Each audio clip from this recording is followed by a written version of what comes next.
La Rousseau avait fait un retour sur le devant de la scène lors de sa participation à Mask Singer, en novembre 2020. La chanteuse, inoubliable pour son tube Tu m'oublieras, a même remporté cette deuxième saison du programme de TF1, alors déguisée en manchot. Si certains voient leurs anciens tubes comme des fardeaux, ce n'est pas le cas de la Rousseau. La cousine d'Arthur continue de ressentir de la fierté pour ce titre qu'il a révélé au public, en 1999.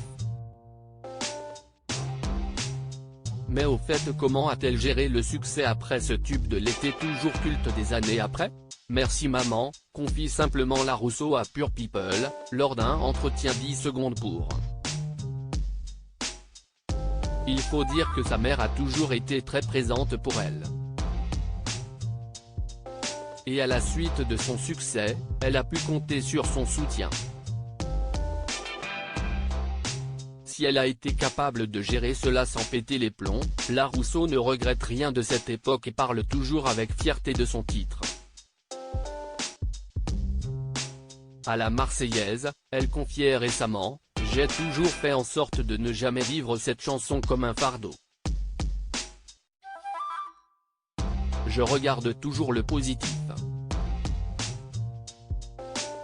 Soit on se dit on me cantonne toujours à la case tu m'oublieras, si est chiant, soit on le voit comme un cadeau magnifique.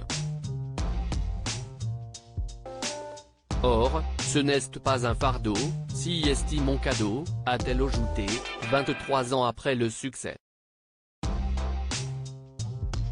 La Rousseau, good spirit, si est génial de pouvoir encore être dans la vie des gens 23 ans après, a conclu la Rousseau, qui avait repris un titre de la regrettée Régine daté de 1980.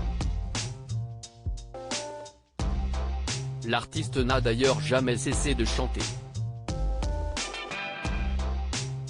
On compte 14 singles, et 3 albums à son actif. Récemment, elle a fait à nouveau parler d'elle avec le titre Salama, ainsi que sa participation à la tournée Back to Basics.